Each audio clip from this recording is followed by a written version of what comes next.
सभी का tech study ITI YouTube channel पर आर्मर्ड व्हीकल निगम लिमिटेड जो कि ऑर्डिनेंस फैक्ट्री की एक यूनिट है एवीएनएल के नाम से जिसे हम जानते हैं, यहाँ पे आईटीआई पास आउट कैंडिडेट्स के लिए कॉन्ट्रैक्ट बेस पे यहाँ पे वैकेंसी आई थी जिसे यहाँ पे फिक्स टेन्योर कॉन्ट्रैक्ट बोला गया था। ठीक है, इसमें फॉर्म भरने की जो डेट थी 18 मार्च से लेके 5 अप्रैल तक थी। इसका फॉर्म भरने का वीडियो बनाने का हमने आपसे प्रॉमिस किया था, इधर कुछ व्यस्तता की वजह से जो है वीडियो नहीं बन पाया था। आज आपको यहाँ पे फाइनल हम बता देंगे कैसे आपको इसका बिना मिस्टेक के फॉर्म भरना है, जिससे कि आपका फॉर्म रिजेक्ट भी ना हो और आसानी से आप यहाँ पे जो है सेलेक्ट हो सकें, क्योंकि इसमें जो सिलेक्शन आपका होना है वो मेरिट बेस पे होना है। और सबसे इम्पॉर्टेंट बात है, मेरिट आपका सिर्फ और सिर्फ आईटीआई में आपने जो स्कोर किया है उसके बेसिस पे आपका सिलेक्शन होगा। ठीक है, जो कैंडिडेट्स यहाँ पे एवीएनएल से अप्रेंटिसशिप किए हैं उन्हें उनका वेटेज मिलेगा। बाकी आईटीआई प्लस 1 ईयर एक्सपीरियंस या 1 ईयर अप्रेंटिसशिप अगर आपने कहीं और से की है तो भी आप इसका फॉर्म भर सकते हैं। तो वीडियो को प्लीज़ लाइक और शेयर जरूर कीजिएगा एंड कमेंट में एक बार ज़रूर लिखिएगा कि आप लोग इसका फॉर्म भरने में इंटरेस्टेड हैं, भर रहे हैं या नहीं भर रहे हैं। और ये यूनिट कहाँ की है, तो ये यूनिट है आपकी अवार्डी चेन्नई की। ठीक है, यहाँ लिखा हुआ है ना, वहाँ आपको जाना होगा, ज्वाइनिंग वगैरह वहीं आपकी होगी, जो भी प्रोसेस होगा आपका वो सारा वहीं से कंडक्ट कराया जाएगा।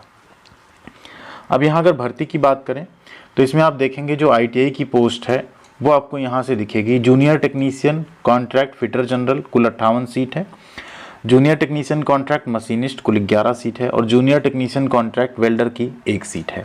अब इसका फॉर्म आप कैसे भरेंगे वो सबसे इम्पॉर्टेंट हो जाता है। यहाँ पे सैलरी के बारे में हम इसके पहले डिटेल वीडियो में डिस्कस कर चुके हैं, तो यहाँ पे हम बहुत ज़्यादा उसके बारे में बात नहीं करेंगे। बस योग्यता एक बार आप ज़रूर देख लीजिएगा। यहाँ पे आपसे क्या मांगा गया है, एनएसी या एनटीसी यानी आईटीआई आपने किया हो तो आप यहाँ पे फॉर्म भर सकते हैं। ठीक, आईटीआई हो या अप्रेंटिसशिप हो, फिटर में, मैकेनिक मशीन टूल मेंटेनेंस में, टूल एंड डाई मेकर में, मशीनिस्ट में या वेल्डर गैस एंड इलेक्ट्रिक में। टेक्नीशियन की पोस्ट पे मिनिमम 1 ईयर का एक्सपीरियंस मांगा गया है। अब 1 ईयर एक्सपीरियंस में अगर आपने आईटीआई प्लस अप्रेंटिसशिप की तब भी फॉर्म भर सकते हैं, आईटीआई प्लस एवीएनएल से अप्रेंटिसशिप तब भी फॉर्म भर सकते हैं, आईटीआई प्लस 1 ईयर एक्सपीरियंस है तब भी आप फॉर्म भर सकते हैं यहाँ पे। ठीक है, ये क्लियरिटी यहाँ पे होगी आपको। अब चलते हैं हम लोग डायरेक्ट फॉर्म भरने के प्रोसेस पे। ठीक, सिलेक्शन प्रोसेस एंड बाकी के लिए आप लोगों को डिटेल वाली वीडियो देख लीजिएगा। एज लिमिट 28 साल तक है, ओबीसी को 3 साल, एससी एसटी को 5 साल की एज लिमिट में छूट मिल जाएगी, पीडब्ल्यूडी को 10 साल की छूट यहाँ पे मिल जाएगी। ठीक है, ये यहाँ पे क्लियरली पहले से लिखा हुआ है। सैलरी की बात करें तो 21,000 रुपये आपका मिनिमम बेसिक पे है। इसमें आपका एक डीए होगा, 5% बेसिक पे का स्पेशल अलाउंस होगा, 3% आपको यहाँ पे एनुअल इंक्रीमेंट मिलेगा और भी एचआरए है आपका। बाकी 3,000 रुपये पर मंथ आपको यहाँ पे अलग से दिया जाएगा remuneration medical and accident insurance के तौर पे। ठीक है, कैंटीन फैसिलिटी है, बाकी सारी फैसिलिटी आपको परमानेंट जॉब के बराबर यहाँ पे मिलने वाली है। ठीक, उस चीज़ का आपको बिल्कुल टेंशन नहीं लेना। सिलेक्शन जो आपका होगा 100% वेटेज यहाँ पे इसका दिया जा रहा है। ट्रेड टेस्ट आपको यहाँ पे पास करना पड़ेगा। अब चलते हैं डायरेक्ट हम लोग फॉर्म भरने वाले प्रोसेस पे। फीस भी यहाँ लगेगी तो उसको भी यहाँ पे कैसे पे करना वो भी हम आपको बता देंगे। फीस यहाँ पे 300 रुपये लगने वाली है, जो कि आपको एसबीआई कलेक्ट के थ्रू पे करनी है और उसे आपको जो है अटैच करके भेजना भी होगा। SC ST PWD ex serviceman और फीमेल कैंडिडेट की कोई फीस नहीं लगेगी। फॉर्म आपको कंप्लीट भरने के बाद आपको सभी स्कैंड सेल्फ अटेस्टेड अपनी कॉपी लगानी है सर्टिफिकेट्स एंड मार्कशीट की, कैटेगरी सर्टिफिकेट की, और उसे भेज देना है the chief general manager engine factory awardee Chennai 600054 पे। क्या पोस्ट है और एडवर्टीजमेंट नंबर ये आपका लिफाफे के ऊपर लिखा होना चाहिए और आपको 5 अप्रैल से पहले वहाँ आप स्पीड पोस्ट या कुरियर कर दीजिएगा, पहुँच जाएगा आपका। ठीक है, साधारण डाक से आप लोग मत भेजिएगा, ये ध्यान रखना है, साधारण डाक आपका पहुँचने में मुश्किल हो सकता है। ठीक है, तो ये हिंदी में नोटिफिकेशन है, इसके नीचे आपको मिल जाएगा एप्लीकेशन फॉर्म जो आपको भर के भेजना है, जो यहाँ हम आपको भर के बताने वाले भी हैं। ये है आपका एप्लीकेशन फॉर्म जिसे आपको सिर्फ और सिर्फ कैपिटल लेटर में भरना है। ठीक है, capital letter in the sense आपको सारे लेटर, जैसे आई भी बीच में आता है वो सब भी आपको कैपिटल लेटर में ही रखना है। और ब्लॉक यानी यहाँ पे कोशिश करिए आप क्या करिए, ब्लैक या ब्लू पेन से ही भरिएगा, एक ही पेन यूज़ करिएगा, मल्टीपल कलर मत यूज़ कीजिएगा। इसका आप A4 साइज पे प्रिंट निकाल लेंगे साफ साफ। ठीक है, यहाँ सबसे पहले अपनी एक फ़ोटो पेस्ट करेंगे। ठीक है, जिसपे यहाँ पे क्या है, सेल्फ अटेस्टेड फोटो यहाँ आपने चिपका ली, इसके ऊपर आप ऐसे फोटो एंड पेपर को मिला के एक सिग्नेचर कर दीजिएगा, वो मस्ट है, नहीं तो आपका फिर यहाँ पे मुश्किल हो सकता है।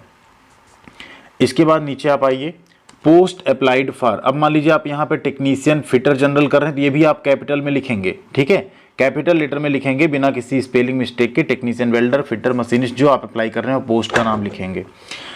नाम, जैसा कि आपकी 10वीं की मार्कशीट में, मान लीजिए आपका नाम है अजय, तो जैसा 10वीं की मार्कशीट में सेम वैसा आप यहाँ पे अपना नाम लिख देंगे। ठीक, पापा का नाम सेम वैसा लिखेंगे कैपिटल लेटर में। डेट ऑफ बर्थ आप लिखेंगे इस फॉर्मेट में, मान लीजिए आपकी डेट ऑफ बर्थ है 20 जनवरी, तो 01 हो जाएगा, और 2000 है तो 2000 हो जाएगा। इस तरह से आप डेट ऑफ बर्थ लिख देंगे। एज, अब एज आप यहाँ लास्ट डेट जो आपका है उसके कैलकुलेट करना है, 5 अप्रैल के अकॉर्डिंग आप एज कैलकुलेट कर लीजिएगा। जितने ईयर हो रहे हैं वो आप लिख दीजिएगा, मंथ यहाँ लिखने की बहुत ज़्यादा ज़रूरत नहीं है, आप चाहें तो मंथ एंड डे भी लिख सकते हैं। नेशनैलिटी में आप कैपिटल लेटर में इंडियन लिखेंगे। कैटेगरी, अब यहाँ अगर अनरिजर्व है तो आप UR लिख देंगे, SC हैं तो SC लिख देंगे, ST हैं तो ST लिख देंगे, ये ध्यान रखना है कैपिटल लेटर में। ठीक है, और अगर आप अनरिजर्व के अलावा SC, ST, WS, OBC कुछ भी है तो उसका आपको सर्टिफिकेट अटैच करना पड़ेगा। क्या पूर्व सैनिक हैं? अगर हाँ तो हाँ, नहीं तो नहीं पे आप टिक कर देंगे। क्या PWD हैं? हाँ तो हाँ, अदरवाइज नहीं पे आप टिक कर देंगे। ठीक है, संचार के लिए पिन कोड के साथ पूरा पता। अब यहाँ भी आप क्या करेंगे, स्मॉल लेटर नहीं यूज़ करेंगे। गांव है तो गांव, नहीं तो आप डायरेक्ट आपका मकान नंबर घर है तो वैसा आप लिख देंगे। स्टेट में आप अपना जो स्टेट होगा, बिहार, यूपी, कर्नाटका जो भी आपका होगा, और पिन कोड आप यहाँ पे लिखेंगे। अब पिन के लिए यहाँ आपको लग रहा है जगह अगर नहीं बच रही है तो आप क्या कर सकते हैं, यहाँ स्टेट लिख के पिन यहाँ आप ऊपर भी लिख सकते हैं, कोई इशू नहीं आएगा।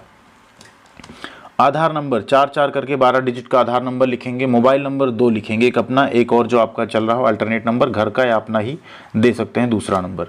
ईमेल आईडी, ये भी आपको ब्लॉक लेटर में लिखनी। ईमेल आईडी जनरली स्मॉल लिखी जाती है, स्मॉल मत लिखिएगा, उसको भी आप लोग क्या करेंगे, ब्लॉक लेटर में ही लिखिएगा। ठीक है, फिर आता है 2 प्रमुख और दृश्यमान चिन्ह। यहाँ आपका मान लीजिए चेहरे पे कोई तिल का निशान है, माथे पे कोई तिल का निशान है, कोई कट का निशान है, उसे आप यहाँ पे लिखेंगे। कट मार्क ऑन फोरहेड या cut mark on face, mole on left cheek, right cheek, जो होगा उसे आप यहाँ पे मेंशन करेंगे। ठीक है, फिर आता है ट्रेड परीक्षण का माध्यम, मीडियम ऑफ ट्रेड टेस्ट। अब ट्रेड टेस्ट जो होगा आप इंग्लिश में देंगे, हिंदी में, जिसमें आप प्रेफर करें उस पर आप टिक कर देंगे यहाँ पे। ठीक है, अगला आता है आवेदन शुल्क का भुगतान किया गया। अगर आप अनरिजर्व हैं, OBC हैं तो आप यस करेंगे, EWS हैं तो, अदरवाइज आप SC, ST, PWD हैं तो आप यहाँ नो कर देंगे, तो आपको रसीद नहीं लगानी है यहाँ पे। अब यहाँ आपको 10वीं की डिटेल देनी। पहले आपको स्कूल या कॉलेज का नाम लिखना है, कैपिटल लेटर में लिखिएगा, जो भी आपका हो, गवर्नमेंट इंटर कॉलेज हो, GIC हो, प्राइवेट कॉलेज हो, उसे आप यहाँ लिखेंगे कैपिटल लेटर में। बोर्ड का नाम लिखेंगे, CBSE, Bihar board, UP board, Rajasthan board, जो भी होगा। नेक्स्ट आता है यहाँ पे कुल अंक। ठीक है, ये भी इंपॉर्टेंट है। टोटल मार्क्स आपका कितना था, मान लीजिए 600 था, उसमें कितना % आप पाए हैं। यहाँ देखिए परसेंटेज पूछ रहा है। पहले तो यहाँ क्या है, प्राप्तांक और कुल अंक है। मान लीजिए 600 है तो आप 300 पाए, उसमें 300/600 कर देंगे, परसेंटेज निकाल देंगे इसका 50%, 60%, 70%, जितना आपका होगा सही 0.02, 0.53 जितना भी होगा पॉइंट वाला भी आप जरूर मेंशन करिएगा। अब आता है 12th। अगर 12th आपने किया है तो दीजिए, अदरवाइज आप 10वीं प्लस ITI ही दीजिएगा। एक्स्ट्रा एजुकेशन का कोई बेनिफिट नहीं मिलेगा, तो प्लीज़ इसको खाली छोड़ दीजिएगा। ठीक है, फिर आप यहाँ क्या करेंगे, ITI का अपना डिटेल यहाँ पे आप दे देंगे, कहाँ से आपने किया, बोर्ड, NCVT, SCVT, मार्क्स कितने में कितना आपको मिला, परसेंटेज यहाँ लिखेंगे। डिप्लोमा, डिग्री, व्यावसायिक योग्यता देने की कोई जरूरत नहीं, अगर आप टेक्नीशियन की पोस्ट पे अप्लाई कर रहे हैं उस केस में। खाली में आप लिफाफा भारी करके मत भेजिएगा, ये भी ध्यान रखिए। 10वीं प्लस ITI मांगा गया, दीजिए। कोई एक्सपीरियंस है उसको दीजिए, अदरवाइज आप छोड़ दीजिए। व्यावसायिक योग्यता में भी आपको कुछ नहीं देना। आप ये ना सोचिए अप्रेंटिसशिप पे चलो व्यावसायिक योग्यता में दे दो, व्यावसायिक योग्यता नहीं है, उसे आपको एक्सपीरियंस में देना है। ठीक है, और आपने ITI और अप्रेंटिसशिप दोनों की है तो यहाँ सिर्फ ITI का डिटेल आप देंगे, यहाँ क्लियर लिखा हुआ है। ठीक है, फिर आता है AVNL में आपने, यानी AVNL में अगर आपने अप्रेंटिसशिप की है तो आप यहाँ उसकी डिटेल देंगे, कौन सी यूनिट से कब तक आपने की है अप्रेंटिसशिप। अगर आपने AVNL से नहीं की, अब कहीं और से आपने अप्रेंटिसशिप की है तो वो 1 साल के एक्सपीरियंस के बराबर होगा, तो उसी को आप यहाँ एक्सपीरियंस में दर्शा दीजिएगा। ठीक है, उसे आपको क्या करना है, एक्सपीरियंस में। कंपनी का विवरण, मान लीजिए आपने टाटा स्टील से अप्रेंटिसशिप की, यहाँ टाटा का नाम दे देंगे। डेजिग्नेशन में आप क्या दे देंगे, अप्रेंटिसशिप ट्रेनी दे देंगे। अवधि आप कब से किस डेट से किस डेट तक की, और कार्य की प्रकृति आप लिख देंगे, उसमें आपने जो वहाँ पे काम किया हो, फिटर, ट्रेनी या जिसका भी पोस्ट रहा हो वो आप यहाँ लिख सकते हैं। ये आपका एक्सपीरियंस मान लिया जाएगा। अब आता है मेन अटैचमेंट की सूची, इसे आपको सबसे ऊपर लगाना होगा। ठीक है, इसमें क्या क्या है, सबसे पहले तो आपने 10वीं की मार्कशीट, यस, यहाँ आप हाँ लिखेंगे, यस लिखेंगे, प्रॉपर टिक नहीं करेंगे। ठीक है, फिर शैक्षिक योग्यता का प्रमाण पत्र, समेकित अंक पत्र यानी कंसोलिडेटेड मार्कशीट। तो यहाँ पे इसका क्या मतलब होता है कि आपका जो 10वीं है उसका मार्कशीट और सर्टिफिकेट, फिर उसको भी आप यस लिखेंगे क्योंकि आपने एक बार तो लगा ही दिया, उसको आप सेल्फ अटेस्ट भी करेंगे, साइन उस पर जरूर करेंगे। मार्कशीट और सर्टिफिकेट ITI का यस करेंगे, दोनों को अटैच करके लगाएंगे। अगर आपने यहाँ से अप्रेंटिसशिप किया है तो उसका सर्टिफिकेट, नहीं किया है तो इसको आप नो लिख देंगे, खाली नहीं छोड़ना है, ठीक है। फिर आता है एक्सपीरियंस सर्टिफिकेट, आप उसको लगाएंगे यहाँ पे और यस लिखेंगे, ठीक।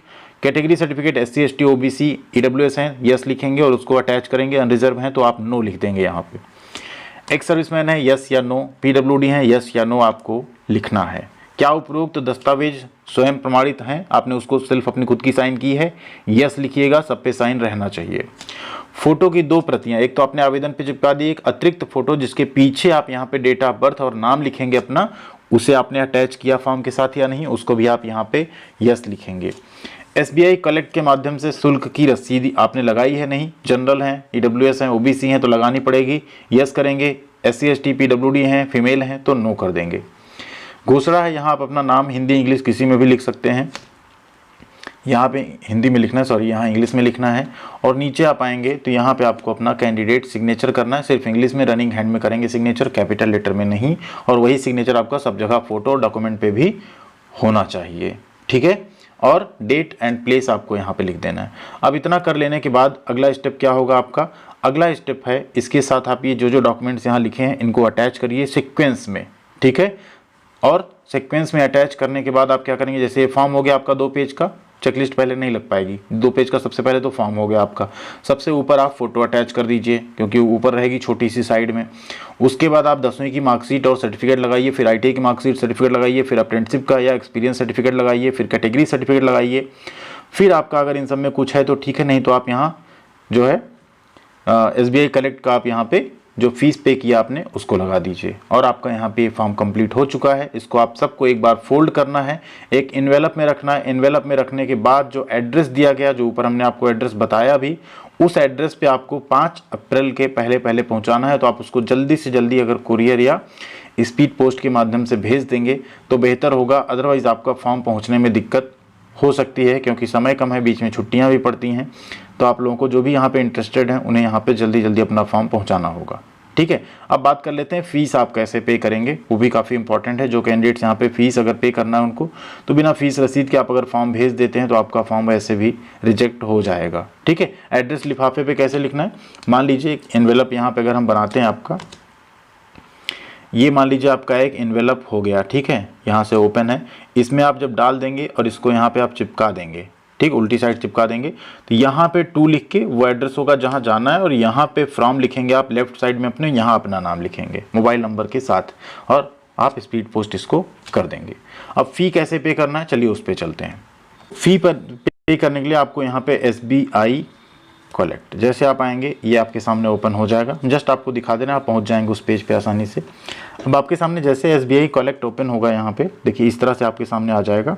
इसमें आपको सबसे पहले PSU यानी पब्लिक सेक्टर यूनिट चूज करना है। पब्लिक सेक्टर यूनिट जैसे आप चूज करेंगे, यहाँ देखिए एक सिलेक्ट पेई का ऑप्शन आ रहा है। तो आप सबसे पहले तो क्या करेंगे ना, यहाँ पे तमिलनाडु है, स्टेट क्या है, तमिलनाडु, तो आप तमिलनाडु यहाँ पहले फिल्टर कर लीजिए। ऊपर ही आपको देखिए दिख जाएगा आर्मर्ड व्हीकल निगम लिमिटेड, इस पर आपको क्लिक कर देना है। जैसे आप इस पर क्लिक करेंगे, अब यहाँ देखिए कैटेगरी आएगा। कैटेगरी आपको क्या करना है, EFA था ना, ये देखिए आ गया EFA fixed tenure contract application fees, ये आपने सेलेक्ट किया। अब यहीं पे आपको क्या करना है, अपना नाम देना है, डेट ऑफ बर्थ देनी, Aadhaar number, contact number, email ID, fees आ गई 300, रिमार्क्स में आप एप्लीकेशन फीस लिख देंगे, मोबाइल नंबर देंगे अपना, रीटाइप करेंगे मोबाइल नंबर, यहाँ ईमेल ID टाइप करेंगे अपना एक बार, ठीक है। यहाँ पे इसको रीड पे क्लिक करेंगे, यहाँ एक जो रीड पे जब क्लिक कर देंगे यहाँ एक कैप्चा कोड आएगा, ठीक, इमेज कैप्चा नीचे आपको दिख रहा है यहाँ पे, इसको यहाँ पे फिल करेंगे और नेक्स्ट कर देंगे। नेक्स्ट करने के बाद आपसे यहाँ पे ATM card, debit card, UPI जिस पे भी आप चाहें, क्रेडिट कार्ड, नेट बैंकिंग, उससे आप अपनी फीस यहाँ पे कर सकते हैं। और पे करने के बाद उसकी एक रसीद आएगी, इसमें एक DU करके आपका रेफरेंस नंबर रहता है ट्रांजेक्शन का, उसका आपको प्रिंट आउट ले लेना है, उसे भी आपको एप्लीकेशन फॉर्म के साथ अटैच कर देना, और अटैच करके फिर आपको भेज देना है उसे, ठीक है। इतना आपको करना है। अगर कोई आपका अभी भी डाउट बचता है तो कमेंट सेक्शन में लिख सकते हैं आप, जरूर आपका वहाँ पे रिप्लाई देंगे हम। Thank you.